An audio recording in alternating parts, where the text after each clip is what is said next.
বসিরহাটে বিজেপির জেলা সভাপতি নির্বাচন হবে, তো তার আগে দেখা গেল পোস্টার পড়েছে প্রাক্তন জেলা সভাপতির বিরুদ্ধে বিজেপি, এবং বিজেপির প্রাক্তন জেলা সম্পাদকের বিরুদ্ধেও নোটিশ পড়েছে। কি রয়েছে এই নোটিশে, কারা দিল নোটিশ?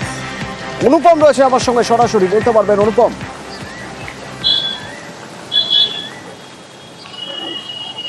হ্যাঁ দেখো অতনু, আর এক দুদিনের মধ্যে বসিরহাটের যে বিজেপির সাংগঠনিক জেলার সভাপতি ঘোষণা হবে, এবং তার আগেই কিন্তু একদম বিজেপির অন্তর্দ্বন্দ্ব একদম প্রকাশ্যে চলে এলো। তার কারণ আজকে সকালেই ভোর থেকেই কিন্তু দেখা যাচ্ছে বিজেপি বসিরহাট যে সাংগঠনিক জেলা, সেই জেলার জুড়ে কিন্তু প্রাক্তন 2021 সালের যিনি সভাপতি ছিল তারক ঘোষ, এবং 2021 সালে যিনি সম্পাদক ছিল তন্ময় পাল, তাদের বিরুদ্ধে, এই দুজনের বিরুদ্ধে কিন্তু পোস্টারে ছয়লাভ হয়ে গেল পুরো জেলা জুড়ে।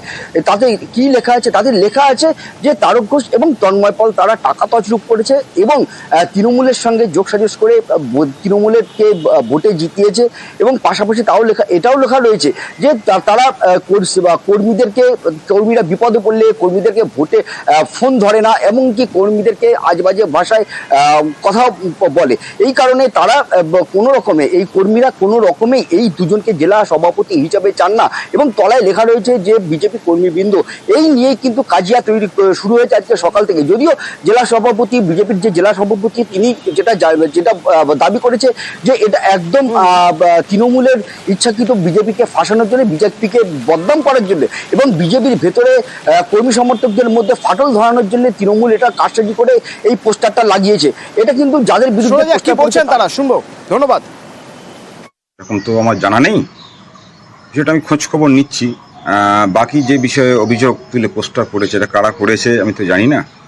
এটা শাসক দলের ষড়যন্ত্র হতে পারে। নিচে লেখা রয়েছে বিজেপি কর্মী সমর্থক। এখন রাতের অন্ধকারে কি করছে সেটা তো, পোস্টার বানিয়ে কে কি মেরে দিচ্ছে সেটা তো কীভাবে জানা যাবে? এটা ষড়যন্ত্র বলেই মনে হচ্ছে। স্বাভাবিকভাবে শাসক দল হতে পারে, তদন্ত সাপেক্ষ বিষয়। আমি তো বিষয়টা নিয়ে কিছু জানি না। আমি এটা বিরোধীদের চক্রান্ত, তবে আমি উপর নেতৃত্বকে জানাবো বিষয়টা। ওনারা এই বিষয়ে নিশ্চয়ই পদক্ষেপ করবেন।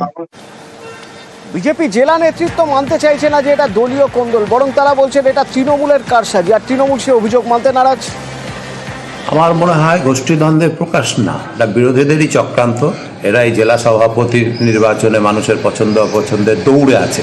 স্বাভাবিকভাবেই এইটাকে, সুযোগটাকে কাজে লাগিয়ে আমার মনে হচ্ছে বিরোধীরা আর তৃণমূল বিশেষ করে আমাদের মধ্যে গোষ্ঠীদ্বন্দ্ব বা এই ধরনের ভাঙন ধরানোর চেষ্টা, অপচেষ্টা, তারই আর বহিঃপ্রকাশ এগুলো হচ্ছে বলে আমার মনে হচ্ছে। তো এর কোনো ভিত্তি নেই। এই সমস্ত পোস্টারিং করে আমাদের মধ্যে বিভেদ ধরানোর আমার মনে হচ্ছে এক একজনের নামে কুৎসা রটিয়ে এই ফয়দা লোটার চেষ্টা করছে বিরোধীদেরই চক্রান্ত বলে আমার মনে হয়। বিজেপির কে সভাপতি হলো তাতে তৃণমূল কংগ্রেস মাথা ঘামায় না। বসিরহাট সাংগঠনিক জেলা বা বসিরহাট মহকুমায় বিজেপির সেই অর্থে কোনো অস্তিত্ব নেই। বিজেপির গোষ্ঠীদ্বন্দ্ব নিয়ে আমাদের কোনো মাথা ব্যথা নেই। যারা নিজেদের মধ্যে কাদা ছোড়াছড়ি করছে, দেয়াল লিখন করছে, তাদেরকে বাংলার মানুষ, বাংলার ভবিষ্যৎ বলে মানে না। সুতরাং বিজেপির কে সভাপতি হবে তাই নিয়ে তৃণমূল কংগ্রেস বিন্দুমাত্র ভাবিত নয়। বিজেপি দলের আভ্যন্তরীণ ব্যাপার,